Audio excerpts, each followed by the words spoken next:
분명히 1장 18절부터 3장 20절까지 이방인들도 죄인이고 유대인들도 죄인이라고 사도 바울은 논리적으로 역설했습니다. 그런데 그것을 강조하는 사도 바울의 목적이 뭔가? 그것은 바로 이거예요. 왜 하나님의 복음이 필요한가? 이걸 강조하고 있어요. 이것을 언급하고 나서 비로소 사도 바울은 몇 장?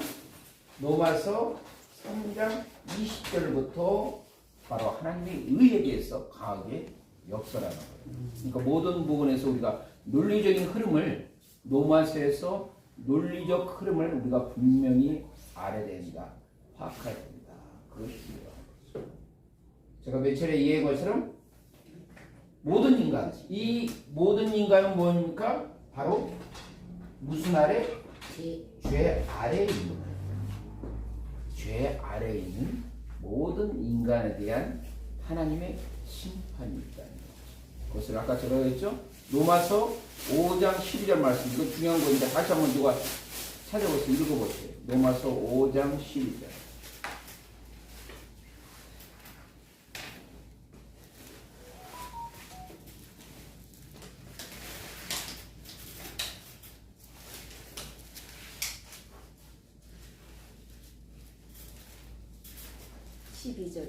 예, 5장 12절이요. 그러므로 한 사람으로 말미암아 죄가 세상에 들어오고 죄로 말미암아 사망이 들어왔나니 이와 같이 모든 사람이 죄를 지었으므로 사망이 모든 사람에게 이르렀느니라. 자, 거기서 보니까 한 사람으로 말미암아 죄가 어디에 들어왔습니까? 세상에 들어왔어요. 그렇죠? 그 다음에 그 죄로 말미암아 어떻게 됐습니까?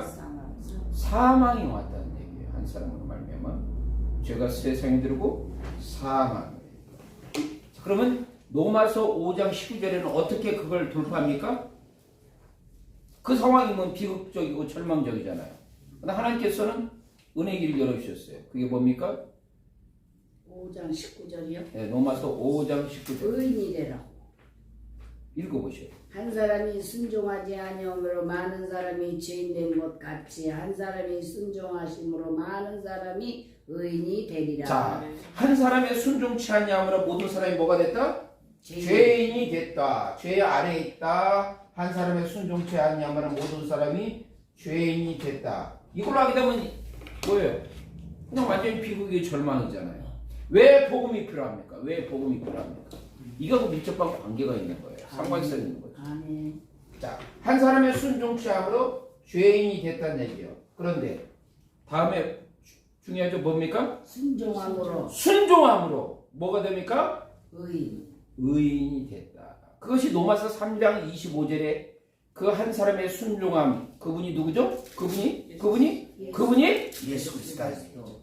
그분이 우리의 죄와 허물 위해서 이 죄인인 인간 스스로 자력으로 도저히 구원받을 수 없는, 돌파할 수 없는, 해결할 수 없는 이 상황을 돌파할 길을 열어주셨어. 어떻게? 그분이 우리 죄와 허물 위해서 뭐가 됐기 때문에 필라스트레오, 화목제물을 태워주셨기 때문에. 이 복음이 필요하다는 거예요. 여기서 우리가 가장 핵심은 뭐냐면 왜 복음이 필요하냐 이거예요. 왜 복음이 이걸 알아야 돼. 왜 복음이 필요한가? 우리 스스로 자력으로 힘으로는 도저히 해결할 수 없다는 얘기예요. 우리는 이미 죄 아래 있고 사망 아래 있다는 얘기예요. 죄사하고는 분명히 뭐라고 했습니까? 사망이라고 했어요. 우리 어떻게 해결할 방법이 있어요? 없어요. 그걸 얘기해 주는 거예요. 왜 우리에게 복음이 필요한가? 이것 때문에 우리가 복음이 필요한 거예요. 우리는 죄 아래 있다는 얘기예요. 여기에 1장 18절부터 3장 20절까지는 뭐예요? 우리가 죄 아래에 있다는 것, 왜 죄인인가를 분명하게 언급하고 명시해 준 거예요. 벗어날 수 없다는 얘기, 대상이 될 수 없다. 거기서는 우리가 피할 수 없다는 얘기예요. 여기 보면 이방인들이 우상숭배와 성적 타락과 인간관계에 파괴가 있으면 그게 이방인만의 해당 사항입니까? 우리도 똑같이 해당 사항이에요. 유대인도 뭐 이해 대상이 아니에요. 마찬가지예요. 다만 구분하기 위해서 이방인과 유대인에 대해서 구분하기 위해서 이렇게 한 것뿐이지 모든 사람들은 뭐가 있다? 죄 아래에 있다. 그럼 우리는 어떻게 돼요? 뭐가 필요하다? 복음이 필요하다. 하나님의 의가 필요하다는 거예요. 여러분들이 이것만 딱 오늘 이 시간 이것만 정확하게 개념만 파악하고 있으면 아하 돼가지고 복음에 대해서 왜 복음이 필요한가? 왜 하나님의 은혜가 필요한가? 왜 하나님의 은혜의 자리에 우리가 머물러야 되는가를 우리가 전체적인 밑그림을 그릴 수가 있다는 얘기죠. 이게 흐리니까 헤매는 거예요. 이게 흐리니까 자기가 마치 의인인 것처럼 뭔가 이렇게 받으면 대단한 것처럼 아무것도 없어요. 집불 아무것도 없어. 그때 잠깐 있는 것 같은데 잠깐 좀 지나보면 아무것도 아니라는 거죠. 그걸 우리가 정확하게 깨닫는 거예요. 그래서 항상 우리는 보니까 은혜 안에 머물러가거든요. 그래서 큰 우리가 밑그림을 딱 그리면 그 다음부터는 디테일한 부분들은 거기다가 퍼즐을 맞추시듯이 맞춰가면 돼. 그렇죠? 여기서 명시되고 있잖아요. 우상숭배. 우상숭배에서 가장 복음이 아담과 하와의 그거잖아요. 왜? 자기가 하나님이 되고자 한 거예요. 하나님같이 되고자. 하나님 자리에 높아지고자. 이 마음, 이 죄악된 마음이죠. 그게 우상적인 마음이죠. 항상 인간은 뭐예요? 교만하기 때문에 하나님같이 되고자 하는 그 마음이 있어요. 알게 모르게. 그게 우리를 무너뜨리고 멸망에게 이끈다는 얘기죠. 그러면서 뭐입니까? 너희들은 뭐다? 죄인이다. 죄인이다. 죄 아래에 머물러 있다. 그러면 뭐가 필요합니까? 하나님의 의가 필요합니다. 복음이 필요합니다. 이걸 우리가 알 수가 있어요. 성적 타락 부분도 제가 여러 차례 말하겠죠. 여기서 대표적인 거 동성애 나왔어요. 자, 그러면 이 당시에 사도 바울이 로마서를 어디서 기록했습니까? 그걸 아셔야 돼 먼저. 사도 바울이 로마서를 어디서 기록했습니까? AD 58년에 3차 서영교행에 거의 마치고 나서 어디서 기록했습니까? 로마교회 가서요? 아니지. 고린도에서. 고린도에서 로마서를 기록했어요. 고린도 뭐예요? 대표적인 게 고린도는 성적 타락한 도시예요. 아프로디테 때 신전에 거기서 섬기는 그 사제들이 1000명 이상이 넘었대요. 그 사제들이 역할이 뭐예요? 제사 지내는 그들한테 거룩의 목적으로 성적 타락을 한 거예요. 성을 바쳐라. 성적 타락. 근데 특히 고린도 지방에서도 이 동성애가 상당히 많이 성행했어요. 자, 우리가 대표적인 동성애 부분은 소돔과 고모라 도시죠. 그렇죠. 그런데 가나안 지역이 사실은 동성애가 있어요. 동성애뿐 아니라 수간도 많이 동물하고 성적 그 교합하는 것들도 많았어요. 애국도 마찬가지고 그 당시 문명에. 그래서 하나님께서 왜 저기 가나안 족속을 진멸하고 말씀하셨을까요? 그 동네 부분이 너무나 성적 타락하고 우상 숭배 이것을 놔두면 이스라엘 백성들이 완전히 멸망할까봐 죄 아래 함몰돼서 멸망할까봐 가나안 족속을 진멸하고 한 거예요. 하나님이 잔인해서 가나안 족속을 진멸한 게 아니라 가나안 족속을 그대로 놔두면 하나님의 택한 백성 선민이 완전히 죄 아래서 파괴되고 멸망당할까봐 그 죄를 묻혀서 그래서 진멸하라고 한 거예요. 그 뜻을 우리가 분명히 알자는 얘기예요. 그냥 이거 진멸하니까 하나님은 잔인하신 하나님 아니야? 그게 아니란 얘기예요. 그러니까 우리가 정확한 것을 우리가 알아야 돼. 우상숭배 성적된 게 결국 뭐예요? 인간관계 속에서도 파괴 현상이 일어나는 거예요. 여러분들이 적어도 이 개념만 알고 있으면 로마서 1장 18절부터 끝까지는 알 수 있어요. 죄 아래 있구나.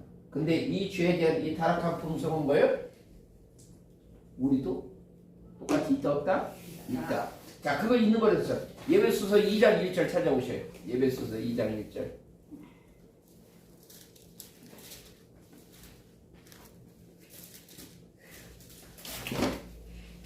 2장 1절. 1절이요.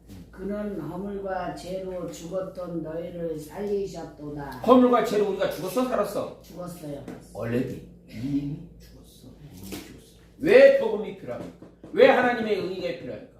허물과 죄로 죽었던 우리 인생은 스스로 자력으로 구원받을 길을 찾을 수 있을까 없을까? 없어요. 없어. 아무리 힘쓰고 애쓰고 노력해도 결국 거기에 도달할 수 있을까 없을까? 없어요. 노력은 하겠지. 그러나 도달할 수 있을까 없을까? 없어요. 없다. 왜 복음이 필요합니까? 왜? 우리가 이걸 알아야 돼요. 로마서를 여러분들이 이해하고 접근할 때 이 개념이 선명하게 알아야 돼. 그래야 복음에서 흔들림이 없는 거예요. 예배소서 2장 3절. 전에는 우리도 다 그 가운데서 우리 육체의 욕심을 따라 지내며 육체와 마음에 원하는 것을 하여 다른 이들과 같이 본질상 진노의 자녀였더라. 아멘. 본질상 진노의 자녀였더라. 그러니까 결국 뭐예요? 자력으로 스스로의 힘으로 구원이 가능합니까? 불가능합니까? 불가능하다. 이걸 명확하게 있어야 됩니다. 자기 의로 구원의 길로 도달하려고 하면 안 된다는 얘기죠. 그것을 우리가 분명히 파악해요. 그래서 교회니까 여기서 나온 것은 왜 우리에게 복음이 필요한가? 왜 우리에게 복음이 필요한가? 그걸 우리가 명확하게 알고 있어야 됩니다. 그래서 적어도 여러분들이 이 개념만 파악하고 있으면 지금 뭐 어떻게 설명하는 것은 싹싹 들어와. 그렇죠? 선명하게 그 의미를 파악하고 나서는 세부적인 부분들은 탁탁탁 들어오는 거예요. 그렇죠? 이걸 했을 때 여기 보면 1장 18절에서 20절까지 하나님의 진노가 나타나. 왜 진노가 나타납니까? 죄에 대해서 하나님께서 심판하니까 당연히 진노가 나타나죠. 근데 여기서 우리가 파악하면 뭐니까 예수님께서 우리의 죄와 허물 위해서 화목제물이 되으시다. 필라스테론이 되셨다는 얘기예요. 그건 뭐예요? 우리가 당할 진노를 누가 짊어지신 거예요? 당하신 거예요?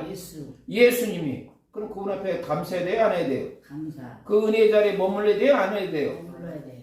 그게 바로 복음이란 얘기예요. 네. 그분을 믿고 의지하는 것, 그분을 바로 나의 구세주 주인으로 받아들이는 것, 그게 복음이에요. 왜 우리에게 복음이 필요한가? 그분이 필요하기 때문에. 되셨죠? 이해가? 아멘. 그러냐, 그 나머지는 이제 구체적으로 그 내용들이죠. 아까 얘기한 것처럼 우상 숭배, 성적 타락, 대표적인 건 동성애예요. 근데 안타깝게 오늘날 보면 전 세계적으로 어때요? 지금 동성애가 합법화되고 있죠. 차차차차차차.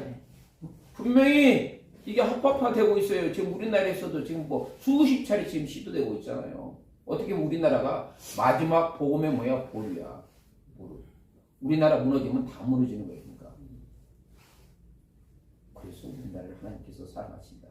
뭐하라고? 복음을 수호하라고. 아멘. 아멘. 복음을 수호하라고. 1년에 여러 가지가 하는 보게 되면 하나님께서 우리 민족을 위해서 개입한 비상한 개입을 우리가 그냥 너무나 확실하게 우리가 목도하고 있잖아요. 아멘.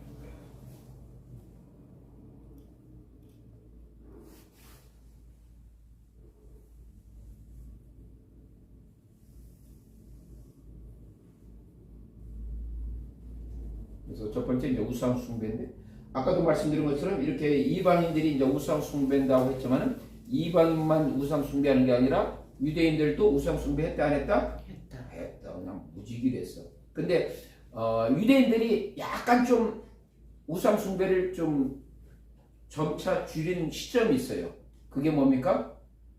바벨론 포르기 이후에 우상 숭배. 적어도 외적으로 보이는 우상 숭배는 그들이 중단했어요. 여수의 사람은 매를 맞아야 돼. 징계를 당해야 정신 차려.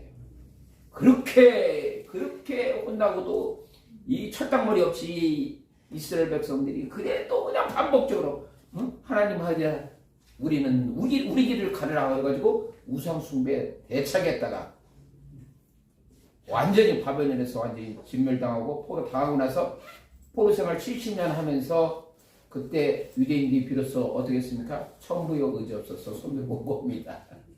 그래서 우리가 우상 숭배해서 이렇게 우리가 포로 생활했구나. 하나님 절대 다시는 우상 숭배하지 않을게요 하면서 그 이후에 이렇게 이스라엘 역사 보면 바벨론 포로기 이후에는 그들이 노골적으로 우상 숭배한 것은 뭐 전혀 없다고 볼 수만 있지만은 그 이전보다는 현격하게 줄었다 안 줄어들었다? 줄었다. 하나님께서 그래서 우리 인생에서는 할 수 없어. 좋게 말할 때 드려야 된다 안 드려야 된다 하나님께서 우리에게 드려야 돼요 안 드려야 돼요? 드려야 돼요. 웃는 인생들은 다 이제 그걸 경험한 인생들이야. 네? 하나님께서 우리에게 좋게 말할 때 일찍 듣는 게 그게 지혜로운 거예요. 그러니까 보면 이게 다윗과 이 사울왕을 이렇게 비교해 보면 이 차이를 느껴요. 하나님께서 분명 사울한테는 분명히 사울왕한테는 좋게 말하는데 들었어 안 들었어? 들었죠. 안 들었죠. 안 들었어. 그러니까 왕이 뺏기고 그냥 비참하게 하는 거고. 다윗은 이 센스가 참 백단인 것 같아요. 센스가 백단이야. 이렇게 죄짓다가도 하나님께서 싹 징계내려. 아니 징계 내리는 것보다도 좋은 말 할 때 들어라 하고 딱 들으면 정신 바짝 차리고 들어와. 그게 다윗의 그 영적 그 센스가 있어. 그래서 우리는 뭐니 해도 센스가 있어야 된다 없어야 된다? 있어야 된다. 주님께서 우리가 말씀하실 때 주님께서 우리에게 잔잔하게 은혜스럽게 터치할 때 그 뻗어지고 고집 부리지 말고 즉각 순종하고 죄짐은 즉각 꺾어가지고 주님께로 돌아오라. 이게 은혜 받는 길이라. 아멘. 우리가 지금 이 시간에 배운 것은 뭐야? 왜 복음이 필요한가? 이것도 알아야 되지만 영적 센스가 있어야 된다 없어야 된다? 있어야 된다. 그래서 저는 이렇게 강의할 때 보면 여러분의 눈동자를 봅니다. 여러분의 눈동자가 죽어있는가 살아있는가 아니면 딴 생각을 하고 있는가 그걸 다 살펴보고 있어요. 그래서 여러분이 그 상태가 보면서 영적 센스가 있는 겁니다. 주님도 결코 포기할 건 뭐다? 영적 센스. 그래요. 주님께서 매 딱 잡았을 때 바로 즉각적으로 돌이켜라 안 돌이켜라? 돌이켜라. 그래서 여러분들이 제 강의 시간 들으면 이 노마서가 상당히 어려운 강의인데 여러분들이 들어보면 어때요? 쉽게 쏙쏙 들어와야 안 들어와요? 개념이 쑥쑥 들어오잖아. 이 어려운 걸 쉽게 하는 것이 명강사다. 아멘? 영적 센스를 갖다.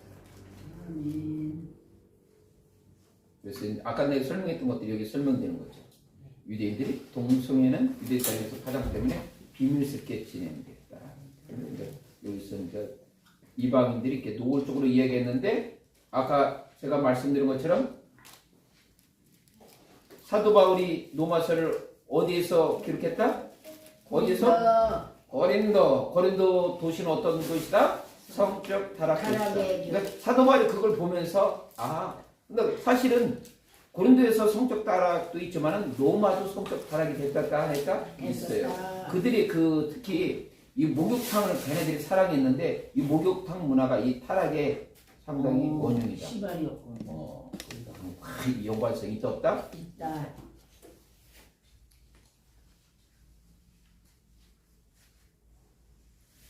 그래서 아까 제가 말씀드린 것처럼 두 가지 이 사도 바울이 어떤 것을 설명할 때 보면 항상 어떤 구약에 대한 그 사건들을 끌어다가다가 설명을 합니다. 그렇죠? 왜냐하면 그것을 명확하게 그 개념을 정리하기 위해서 아까도 말씀드린 것처럼 그 타락본에서 아담과 하악에 대한 그 다음에 금송아지 사건들 이 하나님께서 분명히 참 여기서 보면 안타까운 부분이 있어요. 하나님께서 이스라엘 백성들을 출애굽시킬 때 거기서 우리는 뭘 알 수가 있습니까? 하나님의 신실함을 알 수가 있어요. 아멘. 바로 그 언약 아브라함, 이삭, 야곱에게 했던 언약 그 부분을 아주 끝까지 지키시잖아요. 아멘. 아멘. 응? 인간들은 그 언약을 하나님과 맺었던 언약 부분을 갖다가 파괴하고 흐트러지지만은 하나님은 신실하게 지키십니다. 근데 우리가 커미넌트에 대해서 항상 알 수 있는 건 뭐예요? 커미넌트는 한 사람 만나는 게 쌍방이 그걸 지키는 것이 이게 커미넌트예요. 아멘? 응? 그러니까 이게 우리한테 상당히 영적 부담감으로 있어야 돼요. 하나님께서 우리에게 은혜를 베푸시고 커미넌트 약속에 의해서 하나로 자녀로 삼으시고 궁극적인 구원으로 인도하시는 그 과정 속에서 하나님은 신실하신데 여러분도 신실해야 돼? 아니면 신실하면 진실해야 돼요. 신실해. 역시 신실. 그 부분에서는 하나님과의 그 언약 관계를 우리가 스스로 무너뜨리는 거예요. 아멘. 그 신실함이 여기서 바로 그걸 얘기하는 거예요. 왜 우리에게 이 하나님의 의가 필요한가? 복음이 필요한가? 신실성이 필요한가? 아멘. 진노가 나타나. 그래서 진노의 가장 핵심은 뭐예요? 죄는 하나님의 진노를 불러일으킵니다. 아멘. 마지막 아까 요한계시록 말씀하셨는데 제가 8년 전에 요한계시록을 썼습니다. 저는 30년간 평신도 때부터 주석 공부를 했고 17년간 신학 공부를 했습니다. 그래서 제가 이제 쓴 것은 단순히 대부분 목회자들 요한계시록은 알레고리나 품위적 해석, 자의적 해석, 영적 해석 부분에 많이 머무를 수밖에 없어요. 왜냐면 그렇게 할 수밖에 없어. 신학적으로 그걸 모르니까. 근데 저는 이제 신학도 공부하고 성서 이렇게 공부하기 때문에 요한계시록 때 뭘로 썼다? 주석적으로 썼다. 주석. 너무나 어마무시한 것을 열어주셨기 때문에 이제 대신에 열어주신 것은 어느 정도다? 너무나 어마무시한 걸 열어줬어. 대신에 그걸 그대로 표현하면 다른 사람들이 2단, 3단이라고 얘기할 거 아니야. 그래서 저는 그것을 주석으로 씁니다. 깨달은 것은 어마무시한 걸 깨닫지만은 표현한 것은 주소란 거예요. 세계적인 신학자들의 의견을 풋노트로 달아가지고 주석적으로 씁니다. 그러니까 나한테 태클 걸 수 있을까 없을까? 없어. 나한테 태클 걸려면 세계적 신학자들을 돌파해야 되는데 무슨 제재로 세계적 신학자들을 주장한 걸 돌파하는 것을 못하지. 그래서 하나님께서 이렇게 공부를 시킨 것은 바로 그것 때문에 시키잖아요. 그래서 하여튼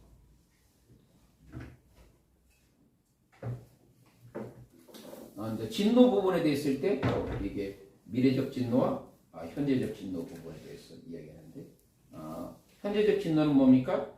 불순종 아들한테 임한다. 미래적 하나님의 진노에 대해서는 장차 임할 하나님의 진노에 대해서 얘기하고 있어요. 그래서 장차 임할 하나님의 진노의 부분에서 저는 그냥 이 동영상처럼 마지막 하나님의 진노가 이 지구촌에 어떻게 쏟아볼까를 알고 있어. 응? 알고 있어. 어마무시해서 진짜 여러분한테 강력하게 권한 것은 뭐냐면 예수님 오실 때 반드시 들림받아라. 그때 들림받지 못하면 무슨 고생? 개고생이다. 진짜 그때는 진짜 지구촌이 살만한 곳이 아니라 지옥이 어떤 맛인가를 들림받지 못한 사람들은 분명히 체험할 것이다. 그렇게만 내가 얘기해 줄게.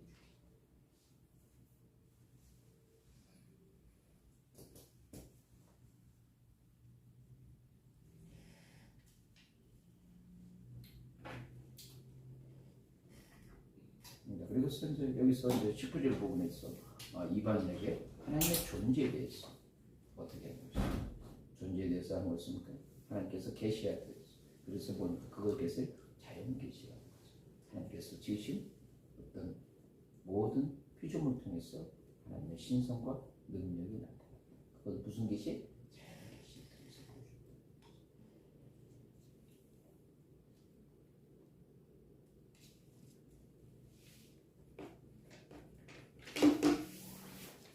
그래서 그 자연 계시를 통해서 주님께서 보여주시고 그것을 더 명확하게 여기서 또 나오죠. 왜 우리가 하나님의 의가 필요한가, 복음이 필요한가. 그래서 특별 계시를 통해서 우리에게 명확하게 보여줘요. 우리가 이게 로마서를 통해서 보면 하나님의 특별 계시 부분이 그게 어떤 것인가라는 것을 이게 정확하게 논리적으로 이렇게 하나씩 설명되고 있어요. 그래서 로마서 1장서부터 여러분들이 16장까지 로마서를 정말로 그냥 꿰뚫고 이해할 수 있다. 응? 복음을 이해할 수 있다고 보시면 돼요. 로마서 모르면 복음을 모른다고 합니다. 그러니까 로마서 본을 꿰뚫 수 있는 이 편. 근데 여러분이 이 시간이 무슨 시간이야? 로마서 시간. 얼마나 축복받았어. 그 어려운 로마서를 이렇게 쉽게 설명하면 머릿속에 쏙쏙 들어와야 안 들어와요? 들어요. 들어가죠? 그럴 거야. 그래서 아까 말씀드린 것처럼 이거 한 번씩 계속 반복되는 거예요. 성적 타락과 이웃에 대한 제약들을 보고 있습니다. 그래서 나머지는 거기에 대한 세부적인 단어들에 대한 이렇게 설명들이라고 보여주시면 돼요. 그 부분을 표현하는 부분이 있습니다. 그렇게 해서 여러분들이 이런 이제 디테일한 부분들을 좀 다음 시간에 여러분이 오늘 가장 핵심보다 요거만 하나만 알아도 여러분들이 여기 오늘 이 시간 같이 들어가면 왜 하나님의 저에게 의가 필요한가? 아멘? 왜 하나님의 의가 필요한가? 알겠어요. 다음 주가 기대가 돼요? 안 돼요? 돼요. 그러면 혼자만 오지 말고 주변 사람들, 이 노마 세대에 듣고 싶을 원하는 사람들 꼭 한 손에 여러분의 손은 몇 개? 2개. 그러면 한 손과 한 손에서 2분을 꼭 데려오시기 바랍니다. 기도하겠습니다. 잠조신 하나님 감사합니다. 우리의 복음을 통해서 하나님의 의와 사랑을 경험하게 하시고 마지막 기회 우리가 쓰임받는 종으로서 아버지 하나님 사역의 장에서 열매를 맺도록